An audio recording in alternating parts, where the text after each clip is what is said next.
Welcome back to Truth Be Told. Today's conversation is a masterclass in staying calm, connecting deeper, and negotiating smarter.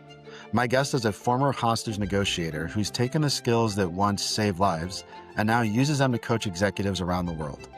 We're breaking down his 4 pillars of negotiation, what they mean, how they work in high-stakes situations, and how you can apply them in your everyday leadership.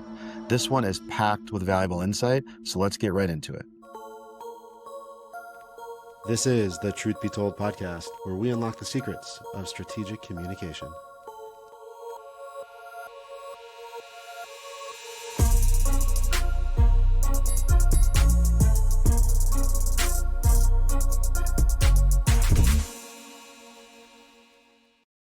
I'm honored to welcome Scott Tillema to the podcast today, a retired SWAT hostage negotiator, FBI trained, and over 20 years in law enforcement. He's turned his elite crisis negotiation techniques and experience into a global practice, helping executives and leaders communicate with clarity, calm, and influence. Scott has been trained at institutions like the Program on Negotiation at Harvard, delivered a TEDx talk with over 1 million views, and now coaches Fortune 500 teams and top executives across the globe on having tough conversations under pressure. Scott has taken those life or death honed skills to transform the way that we lead, that we resolve conflict, and that we connect with the people that we're talking to. If you're ready to lead like somebody whose words once saved lives, this is going to be a great episode for you. Let's dive in. Welcome, everybody, to this episode of the Truth Be Told podcast. I'm Dave Thompson. I am here with Scott Tillema. How's it going today? Hey, Dave, what's going on? How are you? I'm good. I'm happy we're able to do this. Now, you're a busy man. It seems like when I see you on LinkedIn, you're either like speaking in Australia or Chicago or in an airplane somewhere these days. That's my life. I've had 71 events in the last 12 months, so it's been busy. It's been good, making an impact to audiences around the world. Yeah, that's awesome. And it's cool. We're going to get into, I know the audience just heard a little bit about your background, but we want to get into that. It's not easy to go be a public speaker. I think people don't realize the path it takes to get to where you're at and be in so like high demand, and then have to also figure out how you're going to prioritize your travel. So it's been, I'm sure, a bit of a process for you to get to where you're at now. It's been an amazing journey, and to be able to be your own boss and be able to pick and choose the work you want to do is such a blessing. And I realize how many people out there right now hate their job or are looking to transition or pivot or do something new. I've been very, very lucky to have landed in a field that I absolutely love. Yeah, I think that's awesome. And you're doing such good work. And we're going to get into the detail of it. Before we do, I got to ask you, is there like what's drives you the most to do what you're doing? Because I know it can be exhausting traveling, 14-hour flights and time zone changes, and you're away from family and that kind of stuff. So what if you could summarize, like, what's the thing that drives you the most that keeps you doing what you're doing? When I hear from people, whether it be at the end of a keynote or a more in-depth class, that this really connected with them, it's what they needed to hear at this point in their life, and it's really changed them, or it's motivated them, or inspired them to go out and do something big in their life. Like, that's the impact that I'm looking for. I want to connect with people, and I want to be impactful positively, because I don't just want to impact their life. I want them to go out as leaders, to go out and do something big in their team, in their organization, in their community. And I feel like we're all leaders if we're just leading ourselves, but we can all create an impact on the relationships we have around us. So that's a huge piece. And I hear that so often from people that say, I'm so excited by this. I'm so ready to go out and implement these ideas to go out and do great things. That's what keeps me driving. And personally, to get a little shot of adrenaline to get up on stage, I miss some of that from my former life. Yeah, let me ask about that as we dive into your former life. So, which is really interesting, which we're going to talk about, because obviously that, I think, created the foundation for what the translation of the skill set to what you're talking about in today's space. But I want to ask you this. This will connect in a second. So when you get up on the stage and you got to go speak in front of whatever, a couple hundred or a few thousand people at a large event, and we get asked this sometimes about like public speaking. People get nervous and anxious, and they see somebody who does it all the time, and they think, this is probably like second nature to them. Are you still getting anxious before you pop up on that stage? Oh, for sure. For sure. And it's not overwhelming, it's not debilitating, but you feel that adrenaline.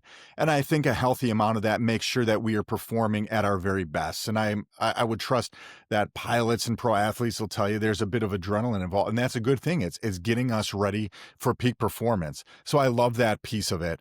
And I also kind of have that mindset. And I hear from people all the time, how do you go up in front of so many people looking at you? Aren't you nervous? Aren't you afraid? And I don't think nervous and afraid is the word, but I'm ready to perform and pour into these folks. And I just ask myself, what's the worst that can happen here today? I mean, truly, Yeah. what's the worst that can happen? Maybe my PowerPoint slides are going to jam. Maybe I fall off the stage, which would be funny video, sometime down the road to look at. But coming from a world where my difficult conversations are truly life or death, where I'm talking to somebody who's suicidal, he's got a gun to his head, he's got knives to his throat, all real things that I've dealt with. What's the worst that can happen when you're speaking to a group and it's your intent to give them something? I want to give them a gift. I want to give them some knowledge. I want to give them some inspiration. If it doesn't go exactly right, we're going to do our best to get through it. So, I mean, what's the worst that can happen in public speaking? I think everybody's afraid, people are going to laugh at you. They're going to judge you. They're not going to like you. I don't know. That's not the worst thing in the world. Yeah. That last part I think is it's difficult for people who you're vulnerable when you're on stage. Like you come across, you have to have this, you're confident in your material and the way you deliver, but you also have to be vulnerable that people are not going to like you or how you say it or what you say or the message. But you can't continue to just focus on that because there's a bigger purpose to what we're doing. Oh, for sure. And it's probably good that people don't like you. If you're so vanilla that nobody has an opinion of you, that's a huge problem. We need to get you in a lane. You have to have something to deliver. But it's great. I am going to continue to be my authentic self and share the stories that matter to me and share the principles that I think need to guide our lives. And if somebody disagrees with that, that's all right. I don't need to change who I am or what I deliver because there's a group of people who don't like that. And I do feedback surveys quite a bit following some of my, at least in the breakout sessions, to hear what people have to say and use that feedback. And there's always going to be a person or two who says, this isn't valuable. This isn't for me. I don't like you. And that's okay. We got to look where the data is, which is in that huge middle section to see what are most people having to say and what feedback can we incorporate to make this even better. Yeah, and so you just referenced this a couple of minutes ago, but being anxious or nervous to get on a stage and talk about leadership or communication or negotiation, probably a little different level of consequence than what you were doing earlier in your career. So let's talk a little bit about that. I know you were with SWAT and hostage negotiation and your law enforcement profession. So maybe just expand a little bit on how did you even get into what was that role and how does that kind of career develop from being a patrol officer into that position? Yeah, for sure. For 20 years, I worked law enforcement in the suburbs of Chicago with the municipal police department. And before that, my education was behavioral science. Was my undergrad went on for a master's degree in psychology. So my education is very much focused on how we think, how we can influence people and move them in the direction we want to go. So I worked as a patrol officer for 5 years, starting to learn how to do the job, learn the laws, get the rhythm of the job down, learning how to interact with people who are in crisis, who are having bad days, and people who are having really bad days, and getting a foundation for how this works. And then in 2007, 5 years in, I was selected to be a hostage negotiator on a regional SWAT team that serves 70 different cities around the Chicago area, 1.8 million people over 5 counties. So a pretty big chunk of land in the Chicago area. And with that, went on and got trained by the FBI on how to have these tough conversations, how to negotiate, how to handle people in crisis. And then I started working with a team. And, over time, my role increased a little bit. And pretty soon I'm now the negotiator on the phone, the primary negotiator, talking to people in these life or death situations. And it's pretty intense. And most people think, well, how do you do that? Because for most people, they've never done it and all of a sudden they would be on the phone. But it's this progression over time. You're dealing with domestic disturbances. You're dealing with people who are going to be going to jail. So you kind of progress into these really top tier conversations where the consequence is, somebody could live, somebody could die. We have to get this right. Yeah. Yeah. Pretty interesting. We'll spend some time on how that world translates into what maybe an HR professional or an executive at a corporation has to deal with day to day. But I want to talk a little bit more about the negotiation, hostage negotiation, because I think most people's perception of what that job is probably from a movie Oh, or TV. So are there things, because I can see this when it comes to like interview interrogation, or we see a clip on Law and Order or whatever, and I'm like, this is not reality. But are there some myths out there from a hostage negotiation standpoint that if you could just make sure everybody knew this is how it really goes versus what people are seeing on TV? Are there things that yeah, come up all the yeah, great question for sure. And isn't that funny that, our reality is what we see on TV? Like I could be a fighter pilot right now today because I know if I'm too close for missiles, I'm switching to guns. And I know Right, that because I saw that on the movies. Now, I right. don't even know if you can switch from missiles to guns in a fighter. I don't even know if that's real, but since I saw it on TV, I expected that's how it is. So Course. I think the biggest myth in hostage negotiation is that it's a one person show. Like in the movies, you got some good looking actor. You got Denzel Washington on the cell phone walking up and down Fifth Avenue negotiating hostages. Like he looks like $1,000,000. And keep doing that, Hollywood. Don't change that because that's super cool. But in the real world, I'm sitting down with a group of 8 negotiators. If we got a full team, I mean, everybody's there and everybody has a role. Whether you're the primary negotiator, the person actually on the phone, or the secondary negotiator sitting right across from me. If I'm the primary, is a secondary negotiator or a coach, somebody who's listening into the conversation and in real time giving me coaching and feedback on my delivery, on how things are going. And nobody gets to talk to the primary negotiator except for the coach. Like all information is funneled through that person. But we also have a log officer, somebody keeping a log and a written document of what's happening. We're surrounded by whiteboards, so they're putting information on these whiteboards. We have intel officers, people digging intelligence, people going out conducting interviews. We have an equipment officer, somebody managing the throw phone, somebody managing all the technology that we have. We have a team leader, somebody who is the go-between between the negotiations team and the rest of the SWAT team making decisions about what's happening. So it is a big team operation. So we never succeed as a single negotiator. Like we are working as a team to get to a positive outcome. Yeah, that's a really good takeaway. Because and I want to dig into here in a few minutes. You've got these 4 pillars of negotiation. I know you talk a lot about, and how that translates in these different worlds. But as you're sharing that, I've always thought from a communication standpoint, we're talking about negotiator to the person of interest, whoever you're talking to, right? Whoever that Right. that target is.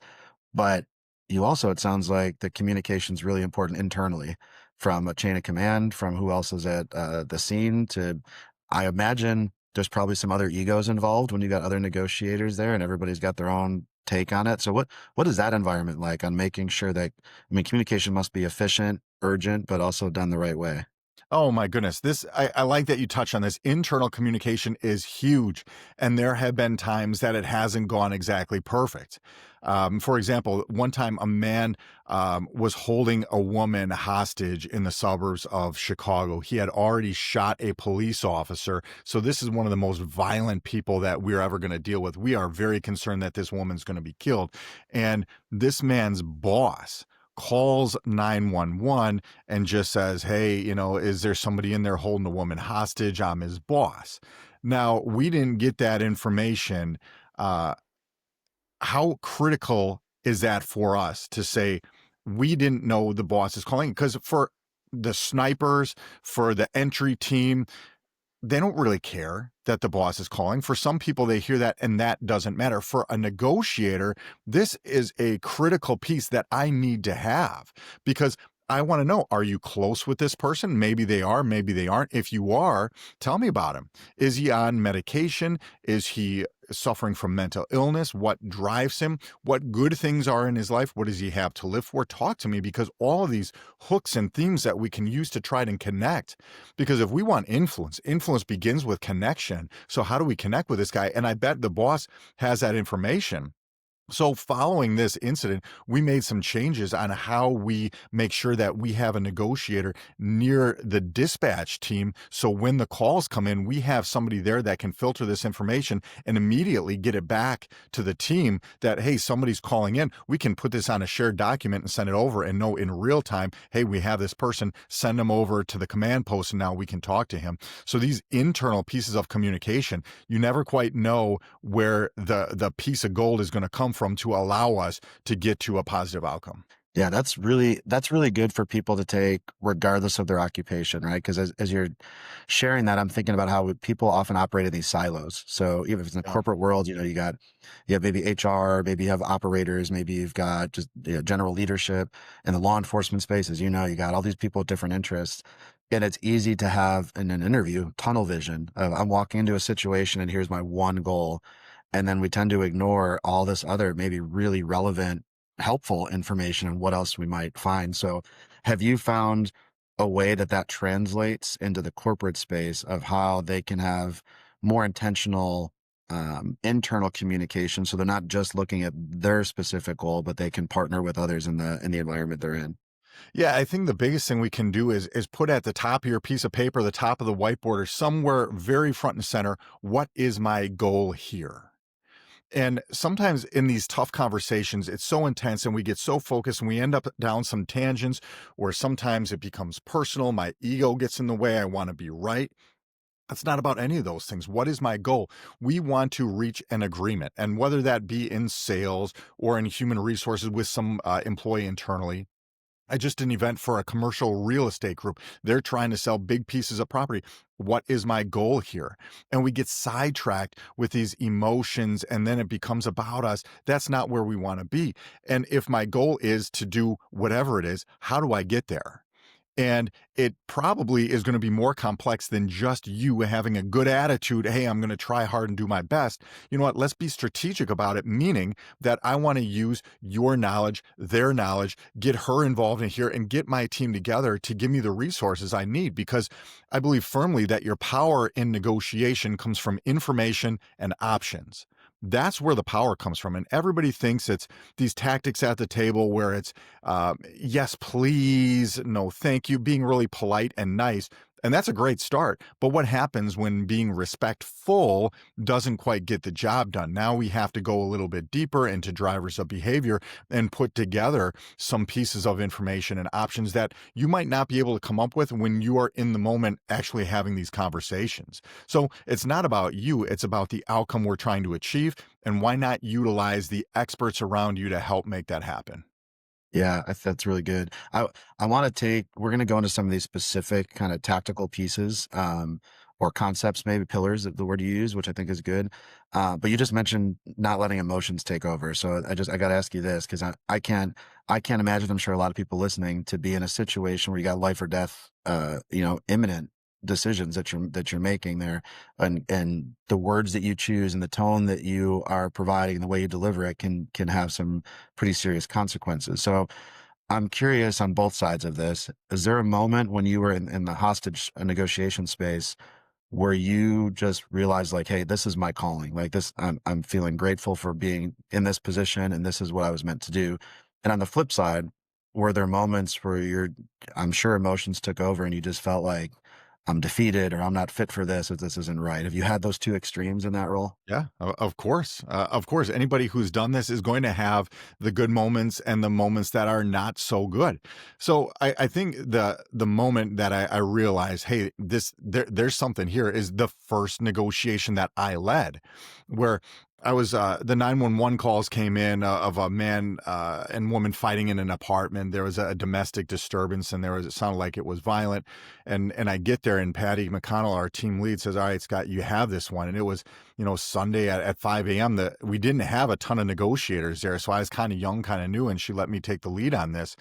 And, I remember thinking, man, this is serious because the information that was given was when police went to the door, they thought they could hear the sound of a bullet being racked into a gun and duct tape being unrolled. So they're like, man, this woman is in danger. Like, this guy's going to fire on us. Like, there was a lot of tension with this one.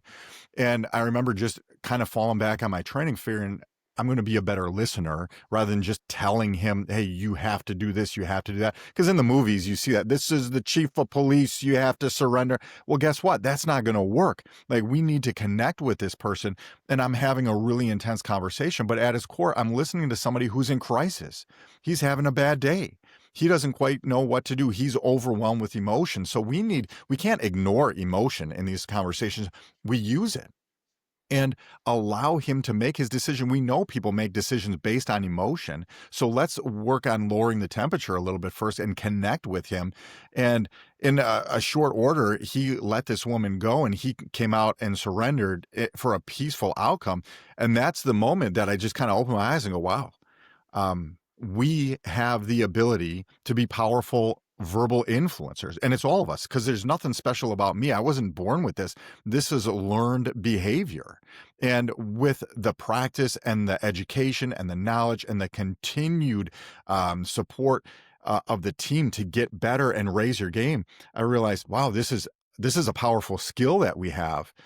So that's probably the moment that I realized this is good stuff. This is going to work and potentially save a lot of people's lives here. Cool.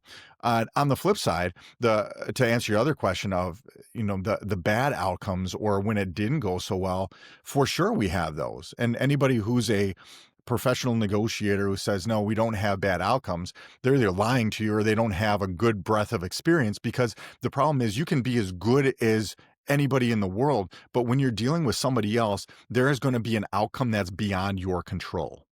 So to anybody out there who's having tough conversations and it didn't go as well as they wanted to, whether it be personal or professional, know that the other person is part of that equation as well. And we can maybe influence them, we can nudge them, we can offer them some good options, but at the end of the day, they decide what they get to do. And, we had a situation where a man was in his basement and he was holding a gun to his head, and he was holding a gun to his head for 18 straight hours. And people tell me, well, that's not possible. And I'll agree with you until we watched it actually be done.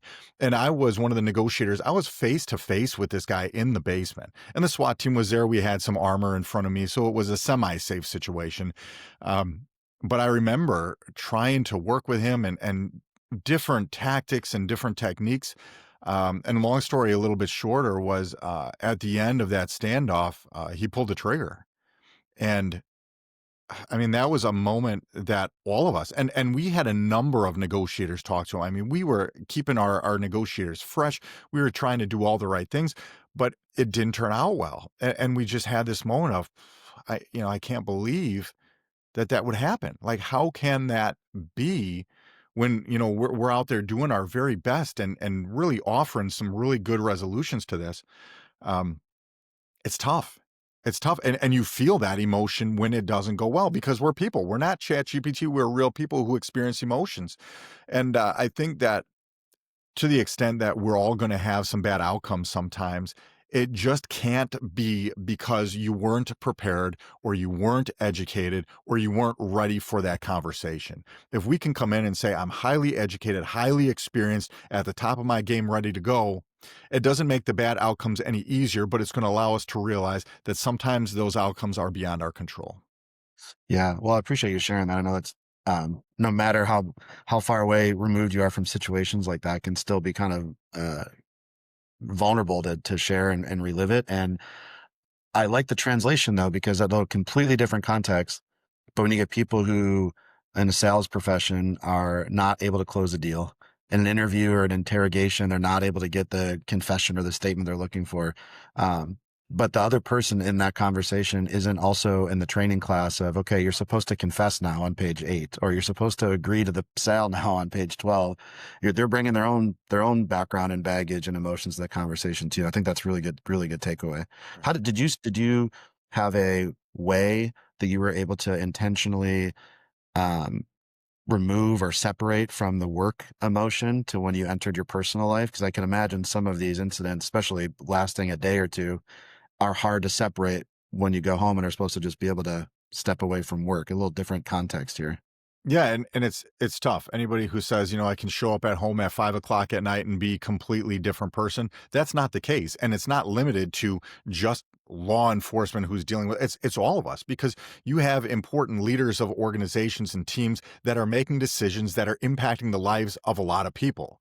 That's a stress and responsibility that doesn't just disappear. So this isn't just limited to law enforcement, but for sure. I remember when I was a crimes against person detective. For many years, I was general case detective doing some property crimes, but then I was elevated to crimes against person. And I remember my wife saying, these were not good nights. You'd come home, we'd be on call, we handle this. And some of the worst cases you can imagine, victims were children, people were being killed, or death investigations, not easy to manage personally. And then all the emotion of everybody else who's involved in that, it's tough to turn that off. But I think this really highlights the need for balance in our lives. And so many people go all in on, this is no longer a job. This is my identity, and I can't escape it at any time. I don't want to escape it. This is just who I am. And you realize, I retired in 2023 from law enforcement. You realize very quickly, it's just a job. You can go out and get another job that might pay you more and might pay you less, but it's just a job, and you're going to be forgotten very, very quickly. And why make this your entire being when it doesn't have to be? Take care of yourself, have interests, play music, go out, watch sports, do all the things you need to do. Don't get so wrapped up to a point where you become unhealthy. Really good point there. Really good takeaway. We've had a handful of episodes actually where we have brought in folks that have talked about mental health, mental well-being, especially with first responders, because of the stigmatism that's there, and being able to talk about and open that up from a leadership perspective to let people feel comfortable to talk about the separation of the true work-life balance. So that's a good way that you've taken that away. And so talking about that same transition, so is there a moment where you realize that, hey, these same skill sets that I'm using in the basement, talking to somebody that's got a gun to their head, I think might apply to corporate executives across the globe and how they're dealing with their teams or dealing with buyers and vendors? Where was that kind of connection for you personally? Yeah, so working in government work for 20 years, I have no idea how the real world works, how executives work, what a C-suite is. Like, you don't know any of these things. Like, the idea of networking that everybody does, like, you don't even think about this when I'm law enforcement for 20 years. So I don't really have a perspective into that world yet. So the year is 2016, and I get a message on LinkedIn from a guy saying, "Hey, I'm one of the organizers with TEDx Naperville. We want you to give a TED Talk about your work as a hostage negotiator." And I'm like, all right, I'm not quite sure what a TED Talk is at that point. I probably never even watched one. So I Google what this is, and I can see these are experts in the field who are up on this little red circle carpet thing, talking for 18 minutes about whatever they're an expert at. So I think it's my buddies just kind of screwing with me, because I've done a little bit of teaching on negotiation at this point. I had come off the team in January of 2015, and in 2016, we had done a class or two just kind of sharing some of this knowledge. But it turns out this guy was legit, and this conference was in 7 weeks. So I've learned that as professional speakers, like the TEDx stage, TED Talk, like that's a big one. That's a huge credibility piece that speakers train, practice for years to go from, the Boy Scouts, the Girl Scouts, the Rotary, kind of all the way up to this big level. So I didn't apply for it. I didn't ask to do it. I didn't audition. They just kind of showed up and said, "Hey, we want you to do this. You have 7 weeks to the day to get this done and perform it." And I was like, "Ooh, all right." So I thought it through, and the deal I made with them was, all right, I'm not a speaker. I don't know how this works. So if it's no good, it never is released, because the idea is if you have a good talk, they publish it on YouTube for the world to see. And I don't want that to happen if I fall off the stage and fall flat on my face. So they're like, yeah, if it's no good, we won't publish it. No big deal. And I'm like, okay. So I take the risk in front of 800 people in the live audience. But they had really kind of prepared me and helped me understand, what is the TED Talk style. This is an idea worth sharing. And here's what successful talks look like. And I gave the talk, the best I could do at the time as an amateur, and they published it. And I would start to get phone calls from people all over the place, inviting me to speak at wherever.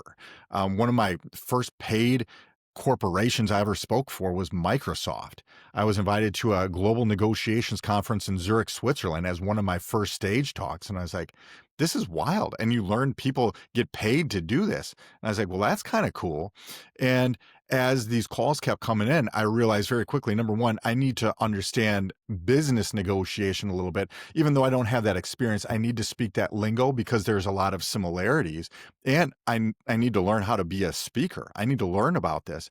So I knew that I couldn't even retire from law enforcement. I needed to put in 20 years. So 2023 was the earliest I could even leave. So I knew I had a lot of time, but I would say yes to some of these invites to come and speak. And I would just hear what are their pain points? What are they struggling with? And the feedback is this is really helpful to us because in sales, we're having tough conversations. In customer service, we're having tough conversations. In leadership, we're having tough conversations.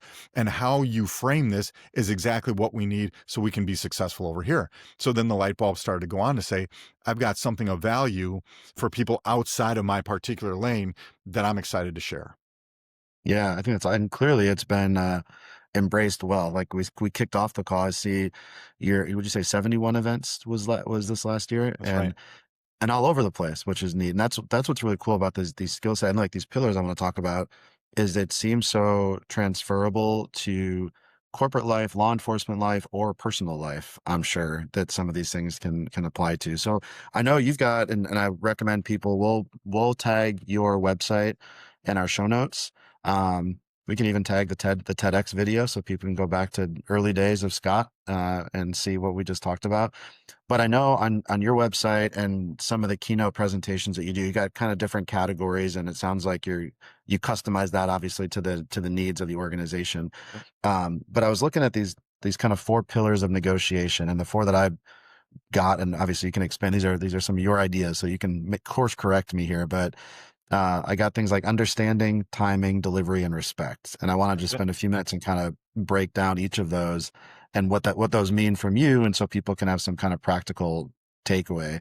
But this first one of understanding, and I think it was good when you gave some examples earlier. I could see that coming through of how important it is to understand what's going on in the other person's perspective. But how does understanding apply when it comes to negotiation in more of a global context? Yeah, for sure. Our power is information and options. You have to know this. This is your power, information and options. And if we show up and we don't have any information, you're going to be the most powerless person in the world. So we can't solve a problem if we don't know what it is. So we have to always work to understand what's happening. And if you have the ability to prepare for your difficult conversation, use that time before you sit down to gather some information. What's the history of this relationship, of this person? What are their needs? What's the background? All this stuff that we don't often have. When the pager goes off at 2 a.m, the phone call comes in, we have to get there. But even in those moments, I want to learn as much as I can. Who is this person? What is their background? Do they have a criminal history? Do they have friends, family? What's on their social media? Because all of this is going to be helpful to me. So I was trained by the FBI. They teach the 8 skills of active listening, which are great. And we don't need to get into those here because that's, I'm sure, been discussed many times. But my approach to that is, well, it gives you some great skills of listening. This really is just kind of demonstrating that, in fact, you are listening to somebody else. If I could get listening to the most basic piece, I would say you have to care. You have to care. I don't need to train you on any other skills. Let's just start right there. And if you don't care, that's a different conversation. Let's have that conversation because maybe you're in a phase of burnout. Maybe you shouldn't be in leadership to begin with. Maybe it's time just for a shift, whatever that might be. So we have to show up. We have to care. Knowing that the skills of active listening is great. One of your guys just wrote a book, The Disciplined Listening Method. Love that one. Great book on listening. So there's good books out there, but it's more than just knowing here's the skills of listening. We have to practice this. We have to be good at this. I tell people, if you want practice in listening, unblock all the spam calls that you get in a day and just practice your listening skills on them because they're not going to hang up on you. They think they got a sucker on the phone. So don't pay them any money, but practice your listening skills and then hang up when you're done. There's no consequence there. And it's going to allow you to practice some skills. So it begins with understanding. That's where it has to begin with, that we have to work to understand. And this is where the team comes in too. It's not just about you that I have to get into your mind. Use your team. What are they finding in the interviews, in the internet, on the social media, wherever they can grab this and pour into you? And if you want some, deeper level stuff, I like Chase Hughes. He's talking recently about elicitation, how we gather information without asking any questions at all, which is really kind of uh, the opposite of the open-ended questions that we learn in the 8 skills of active listening. But that's next level stuff. And if you're not there yet, let's just start with some of the basic listening skills. But we have to be good listeners. And a lot of us are not nearly as good as we think we are. Yeah, and part of what you said that really struck with me is this. Go back to the conversation we had about silos. Like, what's the goal of a conversation or this interaction? And sometimes, and I know I've experienced this in an investigative space, is people struggle separating the human element from the act, whatever the thing is that they're talking to somebody about. And so what I mean by that is you have somebody who committed a crime or fraud or policy, or maybe just an employee relations issue.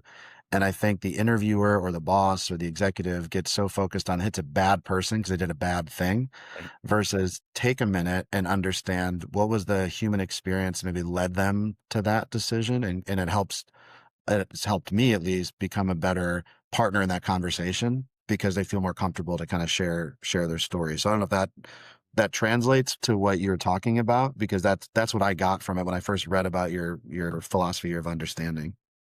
Yeah, and I think that that ties right into the respect piece.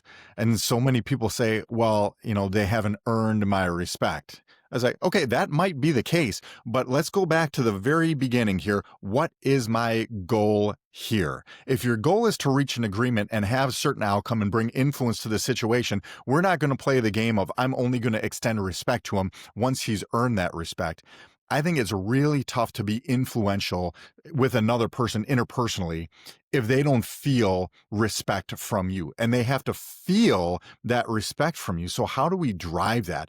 And I think that there's a couple big drivers of human behavior being fairness, empathy, autonomy, appreciation. Do they feel recognized, appreciated, validated for some of the things they're doing? And this is what's driving respect. And to get into that empathy piece a little bit, I think it's exactly what you just described, to say everybody is wearing a t-shirt that nobody else gets to see. Under this shirt, under the jacket, under the sweatshirt, there is a t-shirt that nobody else gets to see. I wonder what that is. And they're misbehaving, they're not meeting standards, they're not performing in a way that we want them to. What t-shirt are they wearing today? And it puts you in a little bit of a more curious mindset than a judgmental mindset to say this person's a jerk, they're a bad person, they're not performing well. What does their shirt say today? And maybe that's going to help us uncover what's really happening here, and it allows us to address the problem rather than a symptom of the problem. But this is how we generate the feeling of respect. And without that respect piece, man, we've got nothing. I don't think you can influence behavior and get great outcomes just by respect. But without that, you're going to have nothing. Yeah. I know earlier we were talking about the public speaking fears and anxiety people have, and they've got this, concept to go picture everybody naked in the room. I like the Scott Tillema version instead of picture everybody with this t-shirt on that nobody gets to see. And you want to learn more about that person. I think that's really, really interesting. We had, Dr. Carrie Graham on an episode recently, a little bit different, but she was talking about training, the training experience for people. I mean, when you host a class and you've got 20, 30 people in the room, you could deliver the message, but you got 20 people bringing in their own experiences to that program and their own backgrounds and their own training. And if we don't take the time to see what they're bringing to the table, they're all going to leave with a different message. And to me, what you just said, it hits the same thing, whether you're in a training profession or you're having a difficult conversation, is to understand what that t-shirt is that somebody's wearing. So I like that. You did mention disciplined listening method. So I have to credit. So Mike Reddington was the author of that book. He was just on an episode recently too. So it's another, we can link that too in the notes, but that's good. So with respect, I did have a question on that one because I struggle with this sometimes, and I know interviewers do as well. Respect is different than maybe agreement or Mhm. justification. And what I mean by that, at least in investigative space, or even in just employee relations, is if you're talking to somebody who did something wrong, committed a crime, treated another person unfairly, whatever it is, we can still find a way, and I'm asking you maybe the best way to do this, but find a way to show respect to that person and understanding in the conversation. But at the same time, not agree with the bad act that they did or not justify what they're doing as acceptable. How do you find that kind of blend between those two? Yeah, and I think that people see it that way. How could you talk to this person? This is someone who should be jailed, who should be beaten, who should be killed, whatever their values might be. How can you even sit down with them? I was like, we're still trying to accomplish something here. My goal in sitting down with them isn't to learn what they did and change my beliefs. My goal is either to get them to surrender in a negotiation context or uh, speak the truth in an interrogation context. My goal here is to get to the truth. What is it that really happened, and have him share that. And they're not going to share that or make some adjustments to their behavior or actions if they are uncomfortable. If we are in discomfort, we are going to get small. We are going to protect ourselves and go into this mode where we just have to survive. It's once we're comfortable that we open up and share and then maybe change or take action. That's why the psychologists have a couch in their office to keep you comfortable. So why wouldn't we want to create the same conditions for somebody that we're working with to have them be comfortable? And they're not going to be comfortable if we show up and disrespect them or put them down or judge them. Coming back to the purpose, what is the purpose of this conversation? Why are we here? I need to get this person to put the gun down and walk out the door. How can I best do that? And it's not a manipulative thing in any way, because I think this is in their best interest as well. I don't think they really want to die. I don't think they really want to have a bad outcome. But they're in such depth of crisis, they can't see the bigger picture. They can't realize if we can just turn the page, there's a better chapter ahead, because we're just in this dark time. And that's crisis behavior. And when I have the realization that this person has someone who loves them, there is somebody who cares about this person, there is someone who relies on this person, that we have to get through this. We want to get them through this because they probably, in the bigger picture, want there to be another day. And you talk, you hear from people who have survived suicide attempts or who have gotten through crisis, and you can see in a very short time, months, years, they're living great lives, fulfilled, satisfied, wonderful lives. Uh, you hear about the Kevin Briggs, guardian of the Golden Gate Bridge, and his story with Kevin Hines, who was ready to jump on the other side, and the connection that they made. And hear from some people, who have survived these, of how impactful these moments were when they're thinking about, am I going to make a really bad decision for myself? So if I can help facilitate their better decisions, what an honor to be in that position at that time, to be of service to them when they might not be able to see what's next. Yeah, and I really like that perspective because kind of what I hear is, and a lot is cooperation over compliance, right? Because you're trying to get to the outcome of whatever it is, whether it's closing a sales deal or performance of an employee to be better or different, or some of the other situations you referenced. And if you get somebody just to comply, that's somebody who makes a purchase and then regrets it later. Somebody who confesses to something but maybe it's not true or reliable, or they don't trust the officer going forward. But if you can, you use the word facilitate, which I like. So if you kind of facilitate the conversation where people feel understood and respected and bought into the outcome, it's probably a longer lasting outcome. And then you have some of these success stories like you shared, versus you're just solving it for the immediacy of the issue. And then all of a sudden they're back to square one 2 days later. Yeah. I think that's part of that conversation. I like that you use the word cooperation. And if you ask a negotiator, what is a behavioral change staircase? They might be able to tell you what it is. And unfortunately and shamefully, many negotiators couldn't tell you the steps of the behavioral change staircase. But I'm always curious what they say about the last one, because you have active listening, empathy, rapport, influence, behavioral change. That's what the textbook says. That's what you learn in the class. From time to time, someone will say cooperation as the last step, and that's not what the textbook says. So anybody who just read the book and is teaching the class will say that's the wrong answer. But the behavioral change staircase method was developed by Gary Nesner in the 90s, who was the first chief negotiator of the FBI. And if you've ever been in his seminar or heard him speak, he talks about the last step is cooperation. And now you're dealing with somebody who actually knows this much more deeper than you realize.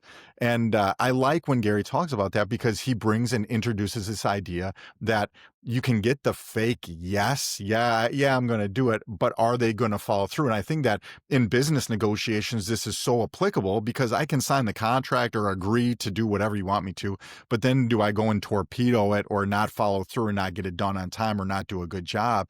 We really want cooperation. And that's what Gary talks about as the final step in the behavioral change staircase, that we have achieved cooperation. Yeah, perfect. Well, I have not heard him speak, but now I can pretend that I did because I threw cooperation out like I knew what the hell I was talking about. That's So right. that, but it's funny how much that does translate. I do a lot of, we've had a lot of episodes on false confessions or improper interrogation techniques, and a lot of that is you're looking at the difference between a person who's just being compliant because they feel like there's no other choice. So it's what can I say right now that gets me out of this room versus somebody who's maybe more cooperative and the information they're giving is often more reliable. So the translation's pretty one to one, which is neat there. We got two other ones I want to make sure we hit on before we wrap up. And we've kind of covered a little bit of these, but we'll go back to timing. Mhm. And for me, one of the things that stick out uh, on the timing of a difficult conversation or my role of when I'm interjecting in the conversation is the balance between silence, listening, silence, and then me talking. So, what have you learned, or what are some of the fundamentals out there when it comes to timing in the pillar of negotiation? Yeah, and beyond just, the balance of I'm doing more listening than talking, this is your strategy piece. Timing is knowing when to deliver your message because we can say the right thing and say it the right way, but when delivered at the wrong time, not only could it be ineffective, but it could put us in a worse position than we were before we delivered that. So nobody really considers timing and considers their strategy because as soon as we have a good idea, we pop it on the table and off we go. But one of the stories I like to share that really highlights this idea of getting the timing right was when a patrol officer got on the phone. There was a man who had a woman hostage. He calls 911.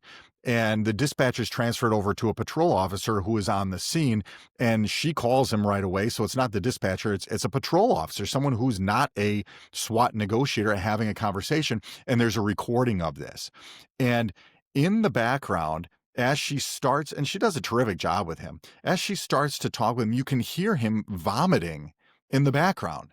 And you're like, what an unfortunate time to have a stomach bug. You're holding somebody hostage and now you're sick. You think that's what it is? No, of course not. He's not suffering from a medical condition. This is the stress that has him so overwhelmed that he can't even control his own body right now.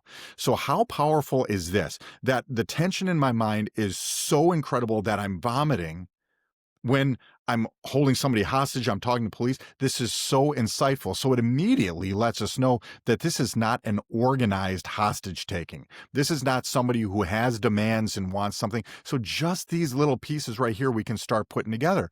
So back to the timing piece. When he's vomiting on the other end of the phone, is this the time to tell him, sir, I think it would be best if you put that gun down and surrender and come out peacefully? I mean, how effective is that going to be? This guy can't even hear what you have to say at this point because his stress level is at 1,000,000. So we need to work and bring that stress level down and think what is the appropriate time to even get into a conversation of what do you need right now? How did we get to this point?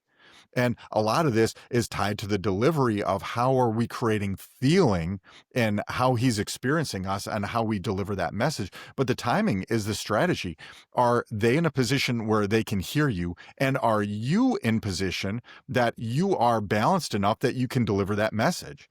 And so many people say, I show up and this person is super aggressive and I kind of get triggered and, you feel your heart racing and my face is warm and my palms are sweaty. Are you in the best position to deliver the message? Maybe not. Maybe this is time where, hey, let's grab a coffee. Maybe we need a break, or maybe we have to pick this up tomorrow. And getting the timing right for us as well, if you have those luxuries and are able to do that. So this is a strategy piece that I think most people overlook because we're so eager just to get it done right now because we're uncomfortable with these conversations. So we rush through them as fast as we can. And sometimes timing means slowing down and getting it right for when it's going to be most effective, not when it's most efficient. Yeah, great takeaway. And timing, I've seen in some of these conversations, it's often what's most convenient for our time, not necessarily thinking about what's going on the other end. Now, some of these obviously are brought to you like a hostage situation. You didn't choose at 5 a.m. on that Sunday for your first call that that's when it's going to happen. But if you're thinking about having a difficult conversation with an employee or whatever it might be, you know, we're often scheduling that based off of, all right, I got a call here, I got a call this time at 3 o'clock, I can fit it in here, not thinking, well, what's going on in that employee's day? Like, is there a new project we just assigned them, or did something just happen in their personal life that they're going to be more stressed today than otherwise? And I think that's a really good takeaway is, yeah, you got to run the business, but what can we do to be more empathetic to the other person's timing as well? Brilliant. I mean, that's how we're going to be successful because it's beyond being nice. It's being strategic. You show up in my office 5 minutes before lunch and you want to get into something emotional. Guess what? I might be a little bit grumpy. Give me a cheeseburger or some tacos and you're going to fix that in a hurry. Or you show up Friday at 4:45 in the office and want to get into the new project. I'm looking at my watch going, really? Because I'm not in the headspace to get into this right now. And you wonder, why do we have bad outcomes? It's because we chose our timing wrong, or we didn't even consider it when we jumped in. So timing is a huge piece that we can use to our advantage that most people don't even consider. I remember reading this research study, and it's so I'm not going to cite this because it may be incorrect data. So I'm going to give that disclaimer as I throw this out there. But the general finding was, in whatever jurisdiction this was, they found that judges were giving more severe sentences within the sentencing guidelines the further away they were from their lunch break, like their lunch hour. And they were looking at kind of a chart throughout the day, and it was kind of like being hangry impacting the criminal justice decision. So, but really similar, it's this human element that applies to, is this the right time to have a difficult conversation, or am I going to try to say whatever I need to say so I can get out of this and get home or get to lunch or get home to your kids or whatever it might be? That's it. You mentioned delivery already, but I know that was the last one I wanted to just cover. My question there, and you covered some of this, um, but our tone or our body language or our posturing can obviously have a significant, and you can have the exact right words to say, and you probably see this public Mhm. speaking, right? You could have people that are brilliant that just can't deliver the message, and you have other people that they could go up on stage and talk about growing potatoes, and it's the most exciting thing for an hour because the way they deliver the message. So any kind of tips or tricks, I guess, on how to be better in delivery in either context? Yeah, for sure. And this is the one piece that really pretty directly carries over from a negotiator to being a professional speaker because so much is on the delivery. But around delivery, it's simple. It's not what you say, it's how you say it. We can have the right thing that we're going to say, but if we say it in the wrong way, we've got problems. So in the actual delivery, there's 5 elements that are kind of within our control: the rate, the rhythm, the pressure, the volume, and the tone. And each one of these can be adjusted to create an entirely different feeling for the person that we're working with. If we're speaking too fast, let's take rate for example. We're speaking too fast. People generally find that to be untruthful or uncomfortable when you're ripping really, really fast. You take a commercial, one of these drug commercials that's going to make you younger, smell better, make more money. It sounds really good for the first 25 seconds, but what happens in the last 5 seconds of the commercial? Side effects may include blah, blah, blah, blah. You're like, what just happened? And then the roses come back and everything's happy and wonderful. So we don't trust that if it's too fast. But if it's too slow, our attention span now is like 4 seconds. We've lost people's attention. They're not focused in on what we have to say. So getting all of these things right, and it's really nice that I can work with a coach in real time who's adjusting. Hey, turn it down, slow down, slow down. I don't know how you can do that in the corporate setting. It'd be a little bit weird if you're in the boardroom and I'm standing behind you giving you some of the signals on your delivery. I'm just going to say, what's with that dude? That's Scott. He's my communications coach. He's just helping me out. Right. So this is why we have to practice it and know what these are, because I work with top CEOs. I was a guest lecturer at Advanced High Performance Leadership through IMD Business School in Lausanne, Switzerland. Top CEOs, government officials from around the world. And we do these role plays where I'm the role player. I'm going to get them stressed and they have to have these tough conversations. And we'll call a timeout when they get into it. And I'll ask them, how is your delivery? And they're like, I'm so busy trying to manage myself and the 8 skills of active listening and thinking about what to say. I said, but how is what you're saying? And the answer is always the same. I have no idea. Because under stress and under pressure, the first thing that's going to go is your delivery. So let's get some feedback. To anybody who's listening right now, ask your homework is this: ask somebody you know, trust, you love. Ask them this question: under stress, under pressure, how's my delivery? How is my communication? And they've been waiting a long time to give you this feedback. And when they do, just simply say thank you and understand your person effect, because we can say the same words and it's an entirely different message just by changing how we deliver it. But to extend that a little bit further, around delivery, let's also be thoughtful of the means we use to communicate. It's very different if it's one dimensional in text message or email. If it's two dimensional, you can hear, like by phone, you can hear the content, but you can also hear the delivery. But three dimensional, now you can see me. You get the nonverbals, you get the gesture, the posture, the facial expressions, the body language. Now it's all really coming together. And instead of being strategic about it, we're just efficient. I'm going to send the email because that's easiest, when really the best thing to do for the delivery is to get on the airplane, go across the country, have that meeting, and fly home, because that's what's most strategic. And I think that's the little bit of relation to timing. It can't just be, I'm hoping for a good outcome. We have to be very, very smart about it. So not only what we say, how we say it, but choosing how we engage, the means of communication, are all considerations around delivery. Yeah, and the miscommunication with the text only, with the written word only. I mean, the amount of times I've gotten feedback from unnamed people when I send a K or a thumbs up emoji in a response to a text message, that apparently that means I have to talk about my feelings and my communication skills for the rest of the day. But if I was in person and I said K or hey, that sounds great, that just comes across differently. Sure does. But we're not always necessarily aware of what the other person's reception is of that message when it's one dimensional like that. For sure. And the scary thing is, as we're advancing in the world, we're actually going backwards in communication. We're not having phone calls anymore. Like, nobody does that. Now we're just doing text message or a quick email. So we're moving in the wrong direction on how most people are communicating day to day. And it's not even the young generations. Professionals are doing this too. We just don't have time for a phone call. I don't have time for a meeting, so I'll just send this over. Or I didn't attend the Zoom meeting. I'm just watching the AI notes, just reading the AI notes. You can experience that so differently. So let's be smart and strategic on how we choose to communicate. Don't be lazy, particularly with these important conversations. Yeah, and I want to reinforce the homework that you gave, because I've shared the story before, so I won't go into it. But I used to be terrified, petrified for public speaking, hated it. And the first time I really thought, okay, maybe I can do this, was when I did it and I was recorded, and it was in front of peers and supervisors at a company I worked for, I don't know, 15 plus years ago.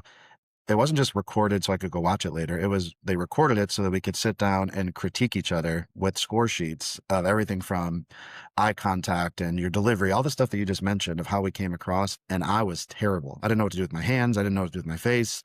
I didn't smile the whole time. But I still have that video and I still watch it about once a year, just as a reminder of like, okay, you need to continue to always get better. And so I'm going to reinforce what you said, because, there's a lot that I know myself can be better as a public speaker. And when you can hear people say, hey, you tended to do this too quickly, you went through that point too fast, or it seemed like the way you deliver this, I didn't like your tone, or whatever it might have been. Sometimes it's hard to hear, but man, does it make you better. So I think that was really good takeaway of ask for that critical feedback. And I like how you said people have been waiting a while to give it to you. They have. And the thing is, they want you to succeed. At least most people want you to succeed. I know of a leader who uses the phrase, endlessly. And in a Oh, yeah. meeting, in a 1 hour meeting, use that phrase 200 times in an hour meeting, that he wasn't even talking the whole time. It's so distracting. The reason you want to give feedback is because we want you to succeed. We want you to do better. And sometimes people aren't going to give that feedback unless you're willing to ask. There could be a power imbalance there. They could be shy, whatever it is. But at the end of the day, is it about you and your feelings and your ego and always being right? No, it's about the outcome we're trying to achieve. And we can achieve better outcomes when we are at our best. So don't be afraid to ask the people around you, how can I get better? What one piece of advice would you have for me? And sometimes people could give you a nugget that could change everything. Yeah, I was just talking to somebody about this whole concept of critical feedback and how, like, really simple terms, if you have terrible breath and you're unaware of it, you hope that somebody close to you tells you, hey, by the way, you got pop a mint in. So you want that feedback, but you never want to be the person that has to tell somebody, hey, you got bad breath. So it's one of these things that we all want to hear, but we never want to give. And it's because of that, maybe a power imbalance or whatever, or it's uncomfortable or whatever it might be. But yeah, I think creating um, that opportunity for people to share it is really important because it'll make us all better. So I don't want to keep you forever because there's been some really, really good content. But I do know that you're out there either on a plane or in a hotel or on a stage somewhere all the time. And I know we'll tag your website in the show notes, but if you want to just give a little bit more, so people are going to want to hear and should hear more from Scott. So how can they find you, and what are some things you're doing out there now that you can help bring these solutions to somebody else's organization? Yeah, so I'm a real person. So if you're on LinkedIn, let's connect on LinkedIn. Send me a message. I manage my own social media. I'd love to say hello. If you're looking for a speaker for an event, I would love to be considered. You can find my work at scotttillema.com, SCOTTTILLEMA.com, or on my Instagram. There's a ton of different ways to connect. I would love to be of service if you are looking for something around high stakes negotiation, high stakes communication, leadership, influence, these types of things. I'd love to bring that to your organization, your event, and create something special. Yeah, I love it, and you're killing it. So keep doing what you're doing, and it's exciting to see all these different places that you're going, and more importantly, the people that you're impacting along the way. It's really neat to see who you're in front of. So, if you're driving right now and listening, hopefully you didn't write all that down because that would be unsafe. So we'll link we'll put your LinkedIn profile on the website and everything else in the show notes. So feel free to click there so you can learn more. And Scott, you have officially wrapped up our season 2 of Truth Be Told. And so we'll ask people, there's a lot of things you said that reminded me of some other episodes from earlier this year. So go back and check those out. Depending how you're listening, this is also on YouTube, so you can watch the full video version of this, and Spotify has the same, or you can just listen to us on Apple, Spotify, or wherever else you get your podcast. But thanks for your time, Scott. Appreciate it. And I hope to talk to you again soon. Thanks, Dave. Congrats on your success. Cheers to many, many more years. Appreciate it. Thank you all for listening to this episode of Truth Be Told. To help more listeners find our show, please provide us a rating, give us a follow, and share this episode with your colleagues. For the latest news and to engage with our guests, follow Truth Be Told on your favorite social media apps. And don't forget, we are available on all major platforms, including Apple, Spotify, and watch a video of this episode on YouTube. On behalf of our guests and valued sponsors, thanks again for listening to this episode of Truth Be Told.